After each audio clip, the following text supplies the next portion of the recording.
Queridos, vamos dar continuidade aos nossos estudos, né? Começamos na quinta passada, essa série, essa minissérie, né?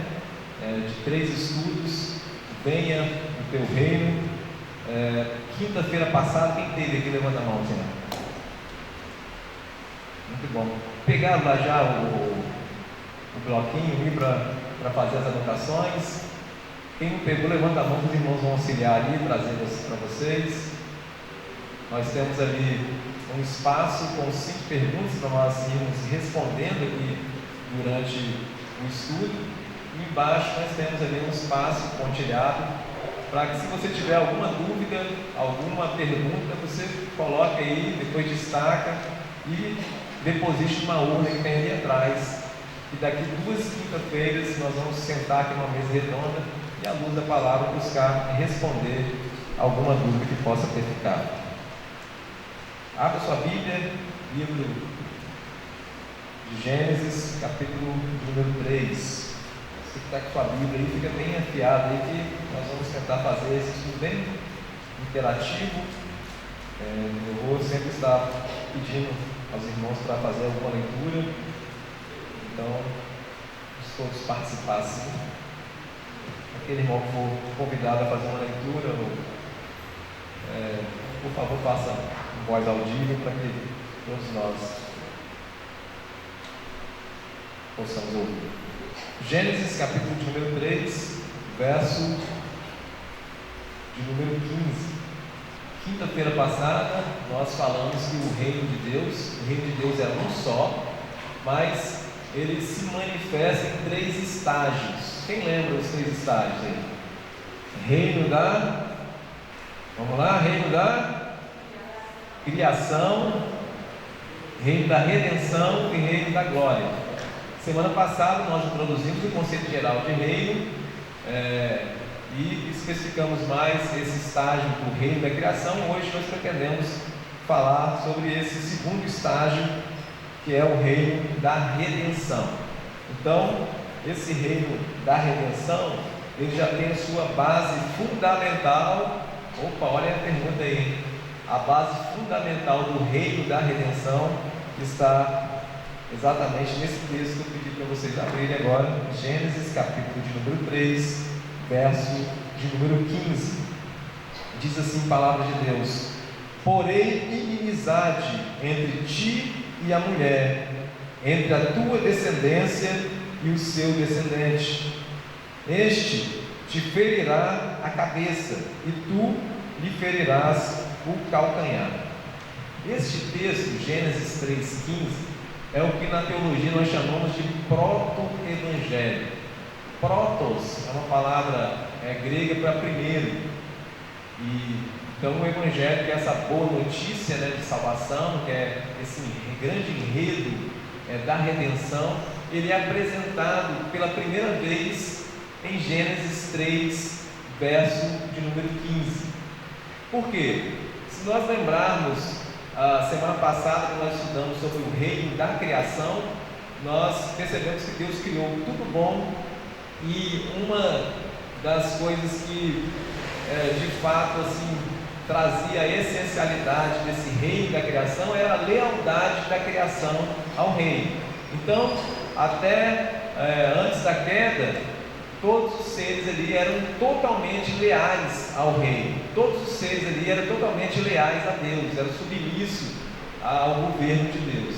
Então, a queda, o que a queda causou no reino da criação? Causou esse rompimento e gerou outros reinos, entre aspas, porque nós trabalhamos semana passada que esses reinos fora do reino de Deus são reinos parasitas. Lembra? Parasita, lembra o que é parasita? É um organismo que depende totalmente de outro organismo para sobreviver.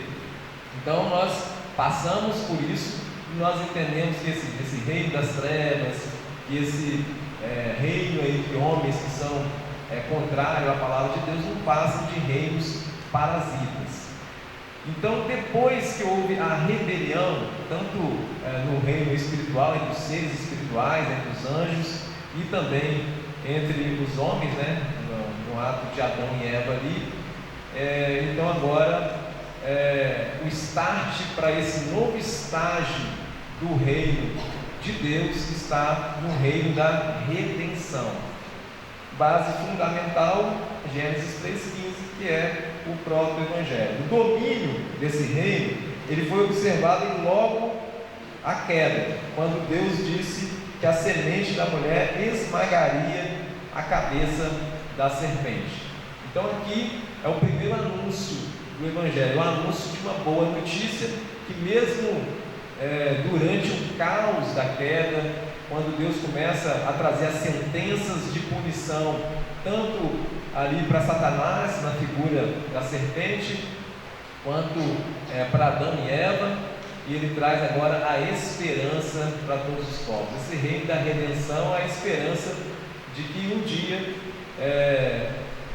seria restaurada aí a criação do Senhor, e os eleitos do Senhor experimentariam essa redenção.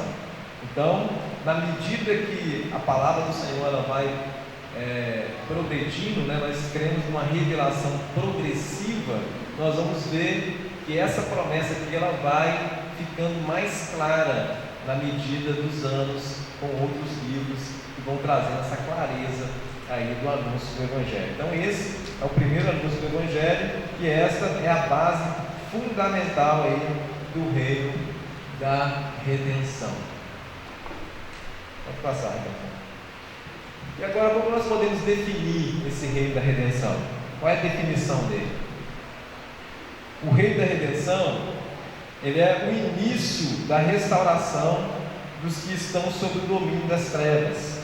E o resultado dessa restauração é que paulatinamente nós vamos vendo a vitória da cidade de Deus sobre a cidade do mundo, dos filhos de Deus sobre os filhos do diabo, do reino da luz sobre o reino das trevas.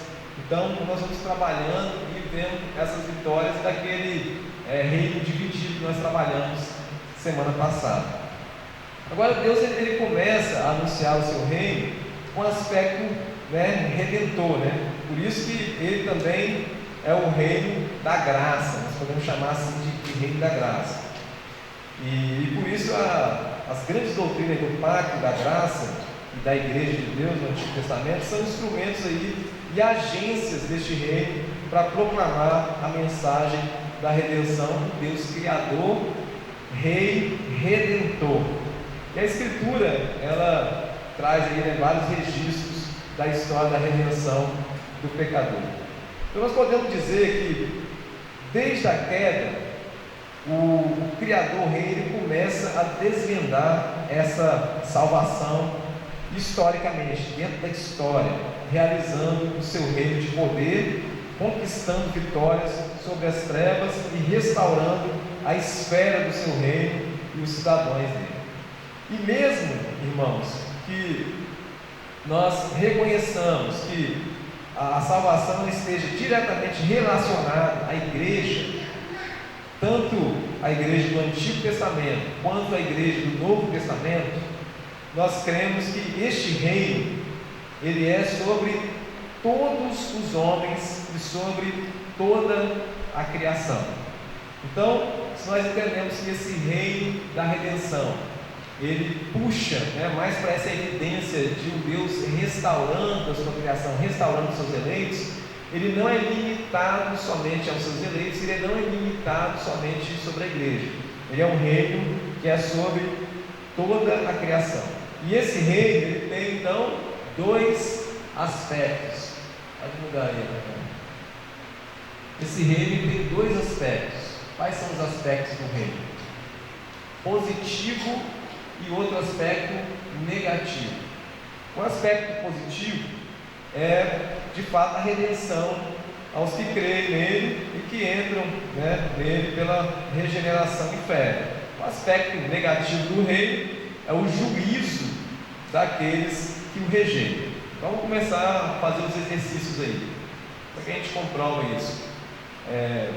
Abram aí a Bíblia de vocês no Evangelho do Senhor Jesus segundo escreveu Mateus, no capítulo de número 7. Um irmão abre aí Mateus, capítulo de número 7, e vai ler do verso 24 até o 27. Segura aí. Outro irmão, abra lá no capítulo 22 de Mateus, do verso 1 a 14 e o verso 43. Mateus 7, 24 e 27 diz o quê?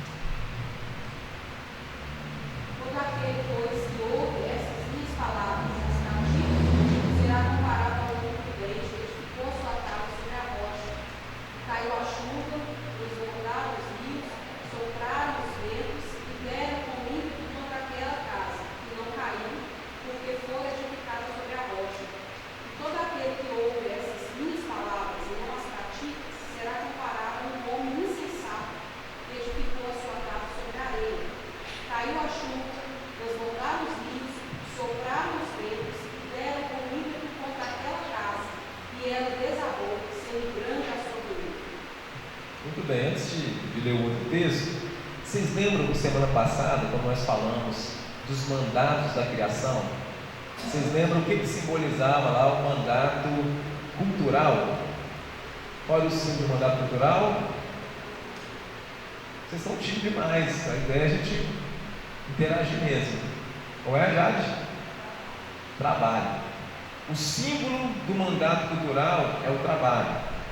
Então, quando foi feito o mandato, tudo correspondia bem, o homem era leal aos mandatos do Rei dos Reis, do Rei da Criação, mas quando acontece a queda, houve a rebelião, e o homem então ele passa a não mais ser leal a esses mandatos da criação.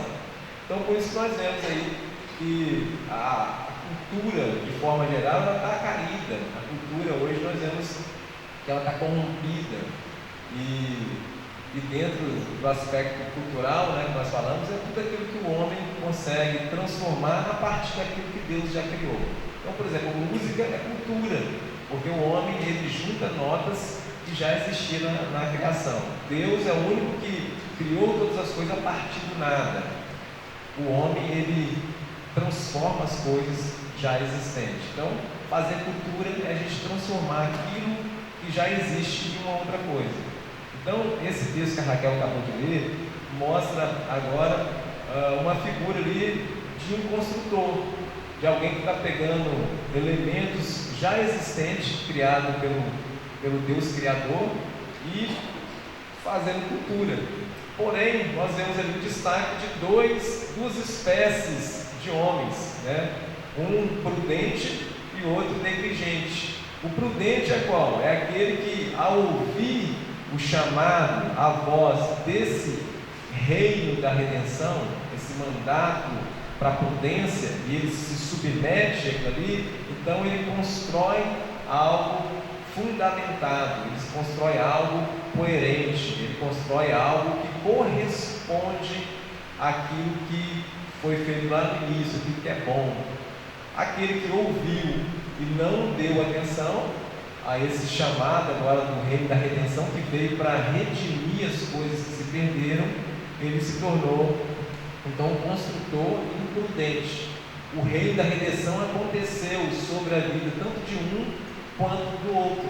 Um respondeu positivamente ao chamado do reino, à ordem do reino, e o outro respondeu negativamente. O reino estava atuante ali sobre ele, e a consequência, o juízo que esse reino da redenção exerce sobre aqueles que ouvem e não dão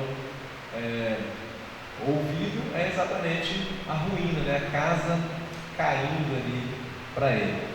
O outro texto já é mais diretamente a salvação. Quem achou pode ler esse texto para nós, por favor.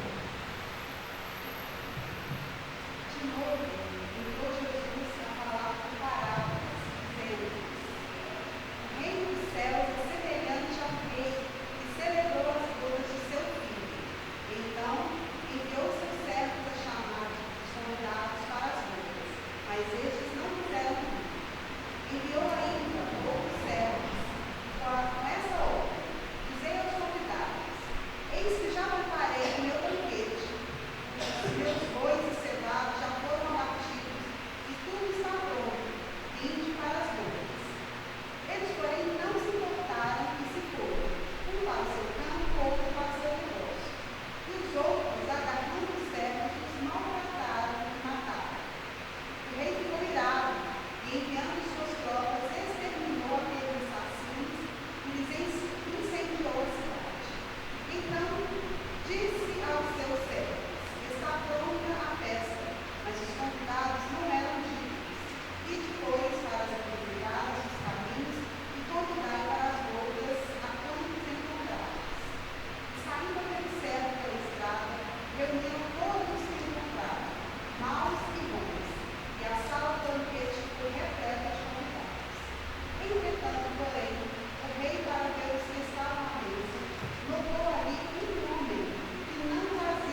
Muito bem, então agora nós vimos essa parada diretamente relacionada à salvação. Então esse reino, ainda que ele tenha esse aspecto mais evidente com relação à salvação, ele se manifesta também no juízo. Para a gente terminar esse raciocínio aqui e ver uma coisa bem legal assim, desse estágio desse reino, porque esse reino também ele responde àquela tensão entre o já e o ainda não. Esse reino já está manifesto em alguma medida, mas ainda não na sua plenitude. Algum irmão abre aí Isaías 61, do verso 1 a 2, verso 1 e 2. Acha e abre esse texto aí. Eu vou ler o outro texto aqui para a gente ver como que esse aspecto do reino ele mostra para isso. Ele já está atuante, mas ainda não na sua plenitude. E a gente vai encaixando aí esses aspectos aí, positivo e negativo. Né?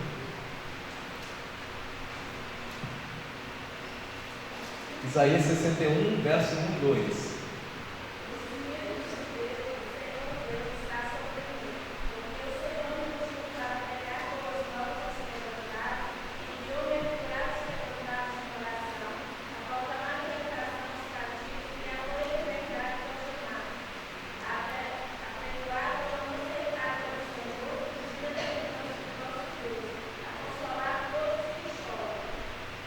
Muito bem, fiquem atentos aí o verso 2.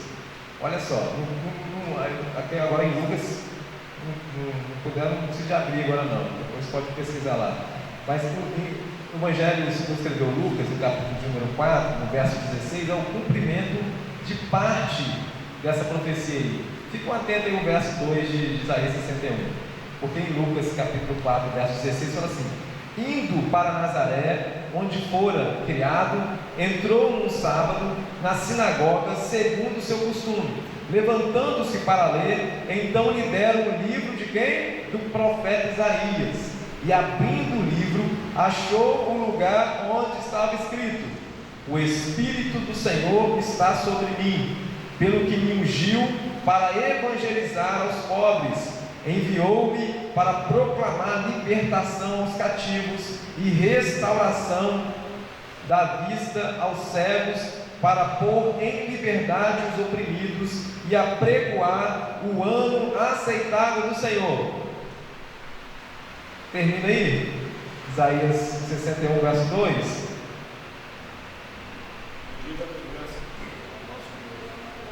Pois é, o texto aqui mostra que ele não leu essa parte, ele parou por aqui: e apregoar o ano aceitável do Senhor. Tendo fechado o livro, devolveu-o ao assistente, sentou-se, e todos na sinagoga tinham olhos fitos nele. Então passou Jesus a dizer-lhes: hoje se cumpriu a escritura que acabou de ouvir. Ou seja, essa parte que vocês acabaram de ouvir se cumpriu hoje. Esse reino da redenção inaugurado aqui, e eu vou manifestar todos esses sinais aqui. Esse reino da redenção, ele manifesta esses sinais. O Messias vem cheio do Espírito Santo para pregar a redenção, para curar pessoas, para libertar cativos, para anunciar o ano aceitável do Senhor. Ponto, ele fecha o livro. Porque essa segunda parte é a parte do juízo final. Essa parte que ficou aí na metade do verso de número 2 ainda não chegou. Então ele ainda chegará e ainda se cumprirá de forma plena. Mas o reino da redenção já está atuante e já está em andamento, primeiro com o Senhor Jesus fazendo esse ministério, depois atribuindo a igreja para fazer isso. Por que, meus irmãos, que nós precisamos olhar para esse texto agora e pensar assim: isso tem tudo a ver com o nosso dia a dia, isso tem tudo a ver com a nossa missão, isso tem que nos dar intrepidez, ousadia, coragem, insistência, persistência, confiança. Por quê? Porque nós fazemos isso diante de um cumprimento de uma promessa feita lá no Antigo Testamento, que hoje está em pleno vapor aí. Nós também agora, como corpo espiritual de Cristo, somos chamados para fazer isso, proclamar as boas novas do Senhor e ser instrumentos de Deus para a libertação dos cativos. para ser instrumento de Deus para a cura dos enfermos, para ser instrumento de Deus daqueles que anunciam o ano aceitável do Senhor. Então esse aspecto do reino da redenção está vigente e nós já participamos dele quando nós obedecemos o chamado do Senhor para pregar o Evangelho a toda criatura e fazer discípulo. Mas, meus queridos, quais são aí as evidências aí do reino da redenção lá no Antigo Testamento? Embora nós não encontramos a expressão reino dos céus no Antigo Testamento, nós não podemos negar a clareza da sua compreensão, né? E aí um dos fatos aí que atesta isso é quando João Batista ele veio pregando o reino de Deus e os contemporâneos dele não acharam estranho aquela mensagem. Ninguém ficava perguntando que mensagem é essa, que reino dos céus é esse, que reino de Deus é esse que ele está falando. Então já era familiar entre aquele povo. Lembrando que João Batista ele foi um profeta que fez essa transição entre o Antigo e o Novo Testamento. Ele foi o último profeta do Antigo Testamento, entrando nessa inauguração do Novo Testamento. Então ele pregou ali a mensagem clara para aqueles que estavam acostumados anteriormente só com o Antigo Testamento. Então quando ele prega sobre o reino de Deus, a mensagem parece que era familiar a eles ali. Então era uma mensagem que já existia. Então eu acredito que isso trazia a memória deles quando ele pregava sobre o reino de Deus, trazia a memória deles textos como Êxodo capítulo 15, por exemplo, no verso 18, quando traz aqui, não fala sobre o reino dos céus, mas fala sobre o reinado de Deus. Gênesis capítulo de número 15, verso 18, diz assim: o Senhor reinará por todo o sempre. E aí textos como esse nós temos lá Números 23, 21, Deuteronômio 33, 5, 1 Crônicas 29, 11, Salmo 10, 16, 24, 7 ao 10, Salmo 44, 4 e 5, Salmo 96, 10, Isaías 6, 5, Jeremias 10, 7 e por aí vai. Nós temos tantos textos que mostram esse reinado do Senhor. Então essa mensagem do reino do Antigo Testamento ela era familiar já ao povo do Antigo Testamento, mesmo sem ter explicitamente essa expressão lá. Não obstante, meus irmãos, nós sabemos que há dificuldade no entendimento da dimensão desse reino. E por quê? Porque há uma rejeição ainda de Yahvé como rei. Alguém abre esse texto aí, inclusive esse nós vamos trabalhar nesse ano, primeiro livro de Samuel, no capítulo de número 8, no verso número 5. Quem achou, lê esse texto aqui para nós.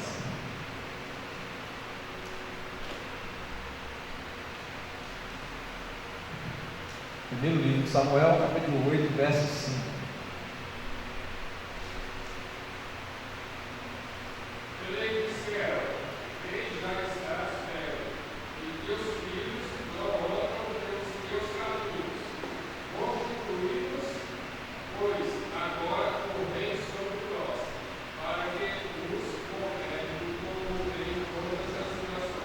Vai até o 7, por favor. Porém, esta palavra não agradou a Samuel, quando disseram: dá-nos momento para que nós guardemos o profeta. Então Samuel orou ao Senhor. Disse o Senhor a Samuel: atende a voz do povo em tudo quanto lhes disse, pois não te rejeitou a ti, mas a mim, para eu não. Então, muito bem. O que ficou evidente aqui nesses versículos que nosso irmão acabou de ler ali? O que ficou evidente aí? A reação do povo com relação a esse reino de Deus. Ficou evidente a rejeição. Então, esse reino ele já acontece em um aspecto, mas ele ainda passa por esse processo de rejeição.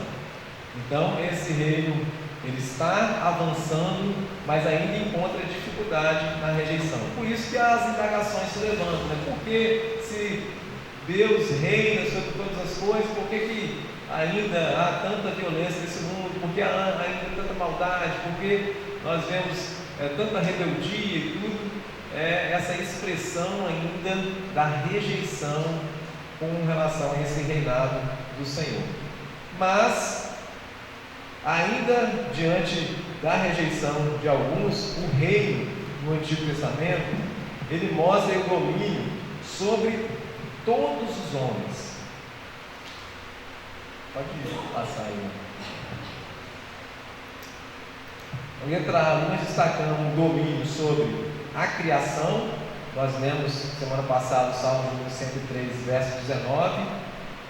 Nós vemos, hoje nós podemos ler aqui primeiro no livro de Crônicas, no capítulo 29, verso 11, fala: Tu, Senhor, é o poder, a grandeza, a honra, a vitória e a majestade, porque Teu é tudo quanto há nos céus e na terra. Teu, Senhor, é o reino. Tu te exaltastes por chefe de todos, ou sobre todos. Riqueza e glória vem de ti. Tu dominas sobre tudo. Na tua mão a força e poder. Contigo está o engrandecer e o tudo dá força. Nós vemos outros, como por exemplo o Salmo número 24, verso 7. Nós temos tantos outros textos que mostram esse domínio total do Senhor, mesmo sobre aqueles rebeldes. Nós vemos isso com mais clareza, por exemplo, o domínio do Senhor aí sobre reis e as nações. Nós lemos agora há pouco o Salmo número 47, no verso 2 fala assim: Pois o Senhor Altíssimo é tremendo, é o grande rei de toda a terra. Ele nos submeteu os povos e pôs sobre os nossos pés as nações. Escolheu-nos a nossa herança, a glória de Jacó, a quem Ele ama. Subiu Deus por entre aclamações, o Senhor ao som de trombeta. Salmodiai a Deus, salmodiai, cantai louvores, salmodiai o nosso Rei, cantai louvores. Deus é Rei de toda a terra. Salmodiai com harmonioso cântico. Deus reina sobre as nações. Deus se assenta no seu santo trono. Um outro texto que nós podemos ver, gostaria que alguém abrisse aí, Provérbios capítulo 21, somente o verso 1, traz também essa evidência mais clara de Deus reinando sobre todos os reis.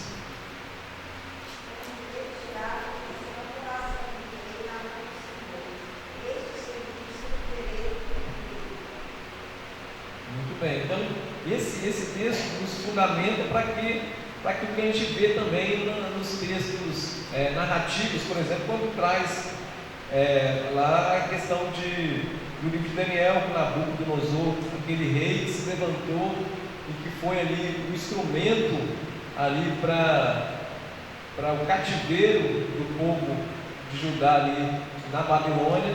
Ele não passou de um instrumento de Deus, para que Deus pudesse corrigir o povo, para que Deus pudesse ali gerar disciplina sobre aquele povo. Então nós vemos o que Deus fez com esse rei que achava que era onipotente, mas foi para comer capim na mão desse rei dos reis. Jeremias capítulo 10, verso 7 fala assim: Quem te não temerá a ti, ó Rei das nações? Por isso é a ti devido, portanto, entre todos os sábios das nações e em todo o seu reino, ninguém é semelhante a ti. Mas eles todos se tornaram estúpidos e loucos. Seu ensino é vão e morto como um pedaço de madeira. Traz-se prata batida de Tarsis e ouro de Ufaz. Os ídolos são obra de artífices e de mãos de ourives. Azuis e púrpuras são as suas vestes. Todos eles são obra de homens hábeis. Mas o Senhor é verdadeiramente Deus. Ele é o Deus vivo e o reino eterno do seu furor. Treme a terra e as nações não podem suportar sua indignação. O Salmo 47, que nós lemos na introdução e relemos aqui agora, ele comentado por alguns estudiosos judeus, eles não têm dúvida que ali estava falando da promessa do Messias que haveria de vir. Mas quando o Messias vem, ele veio para os que eram seus, os seus não receberam. E não receberam porque a mente deles estava formatada para um reino ali físico, um reino ali político, e a esperança deles estava totalmente centrada nas coisas desse mundo. Quando nós vemos essa expectativa, nós precisamos também confrontar nosso coração para hoje. Porque qual é a nossa expectativa com relação ao reinado da redenção hoje na nossa vida? Qual é a nossa expectativa? Passamos aí, recentemente por um ano muito disputado, na política brasileira e tudo.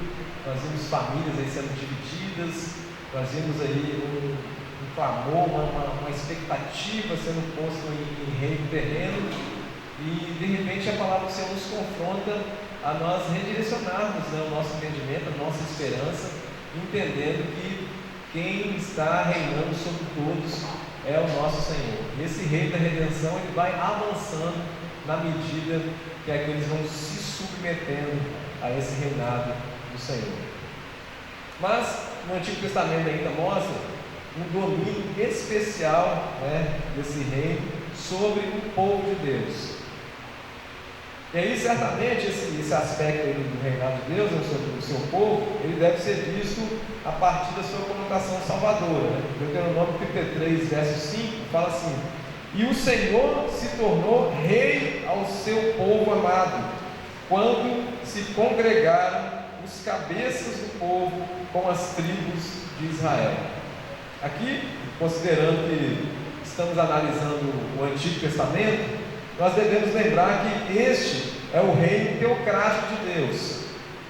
Mas esse reino, ele visava aí a preparação para a vinda da grande salvação através aí do Messias. Todas essas deliberações aí desse reino, elas apontam para uma libertação futura, que manifesta-se nas ofertas e sacrifícios de perdão e pecados. Nesse sentido, ele é o rei somente do seu povo. Nesse sentido estrito, ele é rei somente do teu povo.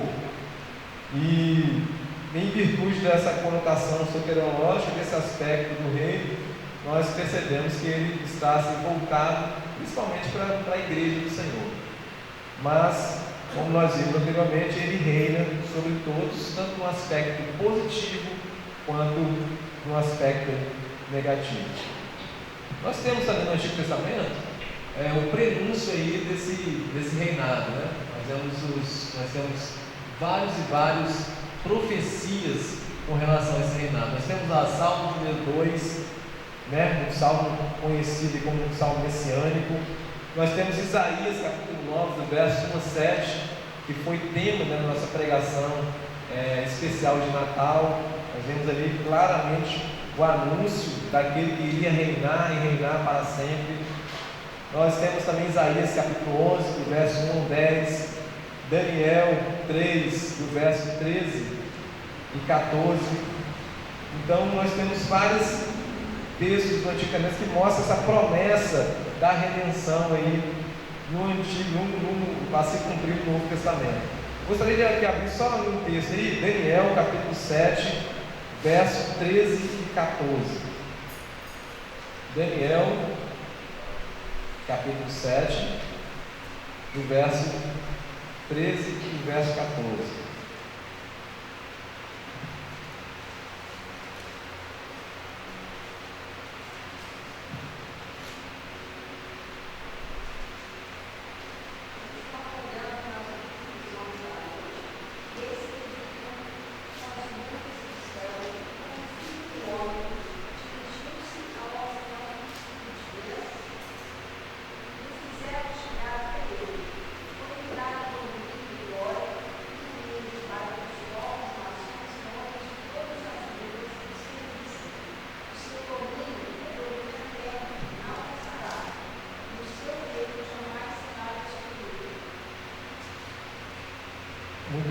E aí, quando a gente vai lá para Mateus capítulo 24, verso 30, nós vemos dizendo assim, ó: então aparecerá no céu o sinal de quem? Do Filho do Homem. Todos os povos da terra se lamentarão e verão o Filho do Homem vindo sobre as nuvens do céu com poder e muita glória. Então, nós vemos que tem vários textos que mostram aí essa promessa do Reino da Redenção já no Antigo Testamento, apontando e mostrando essa linha, né, que perpassa aí toda a história da redenção. Mas nós precisamos agora ir caminhar para o final pensando na administração desse reino. Pode passar aí, né? Porque nós cremos que o Senhor é o Senhor da história, nosso Deus, Ele é o Deus Trino, certo? Deus Pai, Deus Filho, Deus Espírito Santo. Se nós pensarmos ontologicamente, pensando na questão do ser de Deus, nós vamos saber que o Pai é Deus, o Filho é Deus e o Espírito Santo é Deus. Mas existe algo também na Trindade, além dessa questão ontológica, que fala sobre o ser de Deus. Existe também uma questão que nós chamamos na teologia de economia da Trindade. Ou seja, a economia da Trindade seria o que Deus faz. Quais são as funções de cada pessoa da Trindade? Deus, em todos os aspectos, Ele age de forma conjunta, né? A Trindade, ela sempre, a manifestação sempre é esse Deus Trino. Porém, em alguns casos, há a evidência maior de uma pessoa em uma obra específica. Então, quando nós olhamos para a criação, quem que se destaca mais como criador é o Pai. Mas o Filho estava na criação? O Espírito Santo estava na criação? Esse verbo ali que falava haja, haja, haja. Depois nós vemos no Novo Testamento também Paulo falando que nada do que foi feito se fez nesse aí nosso Senhor Jesus. O Espírito Santo pairava sobre as águas. Então todos eles estavam ali na criação, mas quando se refere ao Deus Criador, normalmente há essa preeminência para Deus Pai. E aí, quando nós pensamos na salvação, nós vemos também essa economia sendo destacada. Nós vemos os papéis sendo destacados ali, a evidência de cada pessoa. Então, quem está na administração do reino da redenção? É o Filho, Deus Filho. Olha o texto de Lucas, capítulo 22, verso 29. Assim como meu Pai me confiou um reino, eu vou confio. Então, nós percebemos essa economia da Trindade, mostrando essa evidência aqui que o reino da redenção, ele tem essa preeminência aqui do Filho, né, como rei desse reino da redenção. Mas eu gostaria de olhar com vocês um texto que ele mostra exatamente, para ficar mais clara essa questão da economia, vai mostrando os papéis distintos em um versículo só. Abre aí a sua Bíblia na primeira carta de Pedro, no capítulo 1, no verso número 2.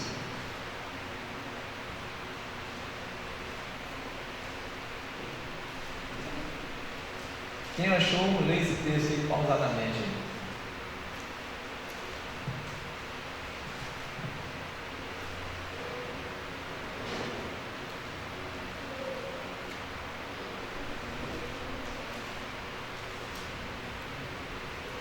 Primeiro de Pedro 1:2.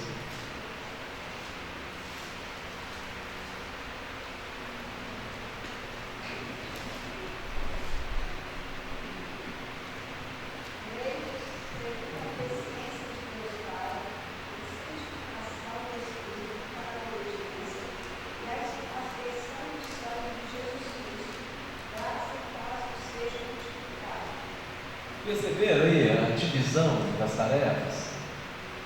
Quando nós vemos isso, nós percebemos que esse reino da redenção, então, ele tem essa administração aí do Pai dada ao Filho. Então nós percebemos que quem enviou foi o Pai enviou o Filho, né? Deus Filho foi enviado pelo Pai. Nós percebemos que o Espírito Santo foi enviado do Pai e enviado do Filho, enviado do Pai, registro lá no capítulo 15 de João, enviado pelo Filho, registro no capítulo 14 de João. Então, nós percebemos essa dinâmica, esses papéis. Então, nós percebemos que não existe superioridade entre as pessoas da Trindade, todos a mesma forma, a mesma essência, tem todos ali o mesmo poder, todos são onipotente, onisciente, onipresente, mas existe essa dinâmica da atuação. Então, o reino da redenção ele é administrado aí por Cristo Jesus. Mas o que o Pai confiou ao Filho nesse reino da redenção? Em primeiro lugar, aí, nós percebemos que o Pai ele confiou ao Filho a administração do universo. Veja esse texto muito conhecido, né? Principalmente na área de missões, Mateus 28, verso 18. Jesus, aproximando-se, falou-lhes, dizendo: toda autoridade me foi dada no céu e na terra. Antes do Senhor Jesus enviar para a missão, ele mostra que essa autoridade foi dada por quem? O Pai o deu essa autoridade na administração do universo. Mas Jesus não é Deus, ele não tinha essa autoridade? Nós lembramos que a pessoa do Senhor Jesus, ela tem duas naturezas, né? A natureza divina e a natureza humana. A natureza humana precisou de passar pelo teste, o teste prova também, precisou de cumprir o pacto das obras que Adão não cumpriu. Então você vê que o texto fala, o segundo Adão, então ele teve que vir e passar. Só no momento que ele cumpre cabalmente a obra, que é conferida então a autoridade para ele. Agora ele tem não só autoridade, mas toda a autoridade. E a autoridade aqui no grego é exousia, não só uma autorização para fazer alguma coisa, mas todo o poder para fazer aquilo.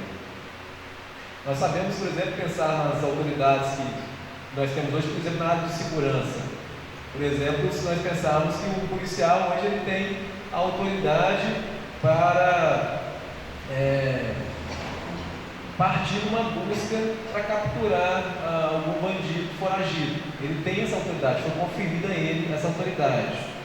Mas nem todos têm poder, nem todos alcançam. Numa fuga nós vemos que de vez em quando um bandido escapa e vai embora.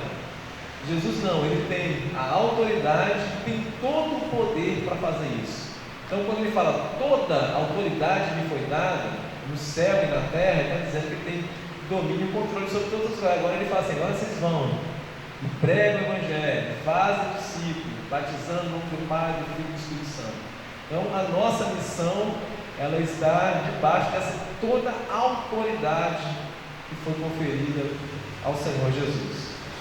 Então, não só isso, mas nós temos também aí o que mais o Pai confiou ao Senhor Jesus? Confiou ao Filho a administração espiritual do reino, né? Colossenses 1:13.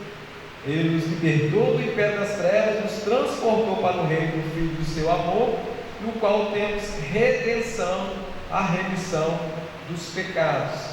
Então nós vemos que ele também tem autoridade nesse reino espiritual. Toda a autoridade no reino espiritual o Senhor Jesus tem. Confiou mais o quê? Confiou a ele também a administração do reino a Cristo, juntamente com quem? Com seus santos. Quem são os seus santos? Quem? Nossa, ó, tem que tirar um sorriso do nosso rosto, hein? Daniel, capítulo 7, verso 27. O reino e o domínio e a majestade dos reinos debaixo de todo o céu serão dados ao povo dos santos do Altíssimo, e o seu reino será reino eterno, e todos os domínios, o servirão e lhe obedecerão. Então, essa é uma grande promessa, né, que nós temos aqui. Apocalipse capítulo 20, no verso 4, diz assim: vi também tronos, e nestes sentarão-se aqueles aos quais foi dada a autoridade de julgar. Vi ainda as almas dos decapitados por causa do testemunho de Jesus, bem como por causa da palavra de Deus, tantos quantos não adoraram a besta, nem tampouco a sua imagem, e não receberam a marca na fronte e na mão, e vieram e reinaram com Cristo. E aí, aqui é a referência, né, durante 1000 anos, a questão do milênio, pretendemos tratar aí seguir as quintas-feiras. Esse não é o momento, mas aqui mostra, né, uma linguagem, né, figurada do Apocalipse, mostrando que esse 1000 anos aqui é não é literal, né? Mostra uma questão de um número cheio, né, que nós cremos que nós já estamos vivendo, né, esse milênio, e aqueles que estão em Cristo já reinam com Ele e já estão aí ao lado dele, reinando sobre essa terra no reino da redenção. Mas mais o que o Pai confiou ao Filho? Confiou a administração do reino por um tempo. Você sabia disso? O reino, a administração do Senhor Jesus no reino da redenção, ele tem um período limitado. Ele foi atribuído e virá o tempo que o Senhor Jesus irá devolver para o Pai. Alguém abre aí, primeira carta aos Coríntios, capítulo de número 15, no verso de número 24.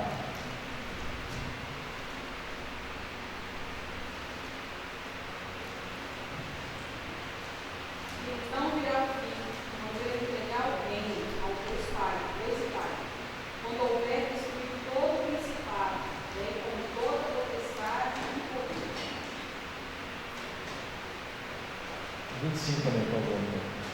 Porque convém que ele reine até que haja posto todos os inimigos debaixo dos pés. Portanto, chegará esse dia que o Filho, né, nessa administração, nessa economia da Trindade, ele devolverá o reino para Deus Pai. E isso é muito interessante a gente pensar, porque fica assim uma pergunta assim, né? Qual será o tempo da devolução? Quando que isso vai acontecer? E aí nós damos essa resposta, né, na primeira aos Coríntios, capítulo 15, verso 24. Mas o detalhe aqui é o detalhe que eu gostaria de fechar esse estudo aqui, para que nosso coração possa ser cheio de esperança.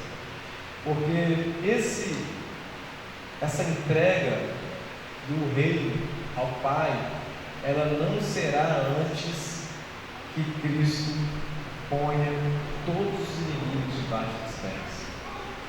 Ele entregará o reino do Pai quando todas as coisas estiverem de fato debaixo dos seus pés. Ou seja, Cristo reinará como administrador até o tempo do fim, e só devolverá o reino ao Pai após sua vitória sobre todos os inimigos. Como nós podemos encerrar esse estudo aqui? Lembrando da carta de Paulo aos Efésios, capítulo 1, verso 6. Estou plenamente certo de que aquele que começou a boa obra em vós há de completá-la até ao dia de Cristo Jesus.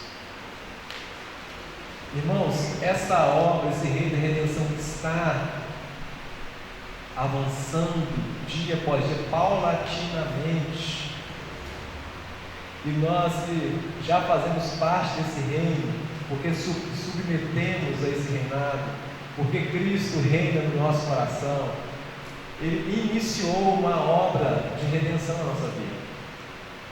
E quando nós passamos por aqueles conflitos, será que esse ano vai terminar?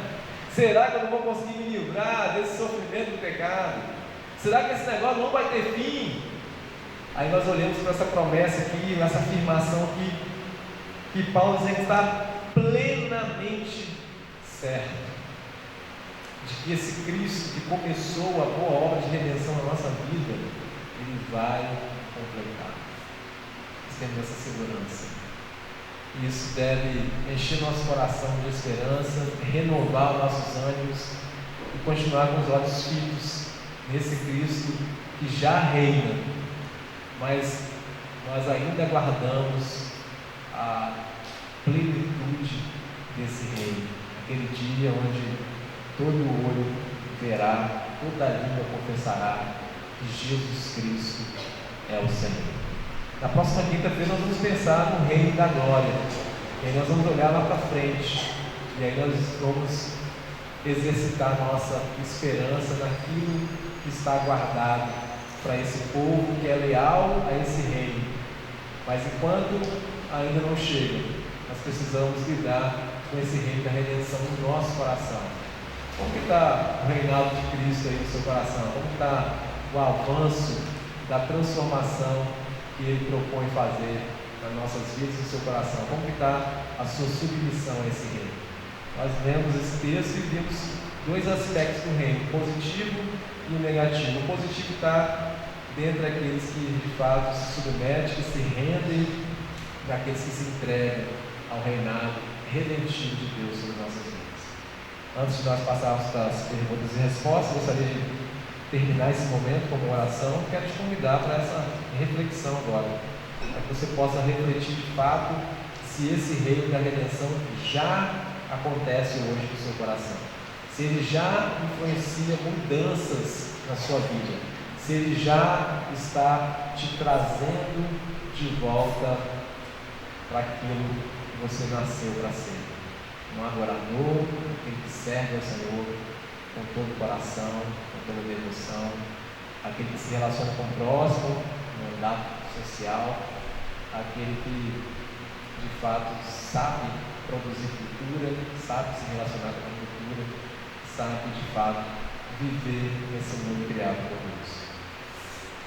Deus, graças rendemos ao Senhor, Pai, pela Tua palavra, por aprender um pouquinho mais, ó Deus, sobre o reino do Senhor, sobre esse estágio do reino da redenção que vai avançando. A Tua palavra diz, ó Deus, que Ele já opera dentro de nós. E, ó Deus, um momento para nós refletirmos se de fato nós temos submetidos, Deus, como súditos desse reino. Se o Senhor já está, ó Deus, promovendo essas mudanças na nossa vida. Ó Deus, em nome de Jesus, que de fato possamos ser confrontados com essa palavra e se render a ela, Deus. E de fato, ó Deus, sermos esses construtores que fazem obras segundo a Tua palavra, que possamos ser aqueles que, ao ouvir o convite das bocas, possamos prontamente atender esse convite da graça do Senhor. Ó Deus, continue, Deus, trabalhando em nossa vida, reinando no nosso coração, nos transformando a imagem de Cristo Jesus cada dia.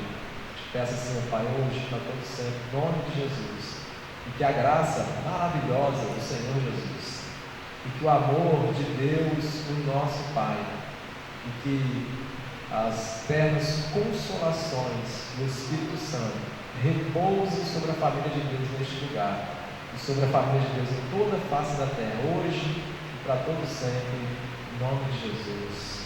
Amém.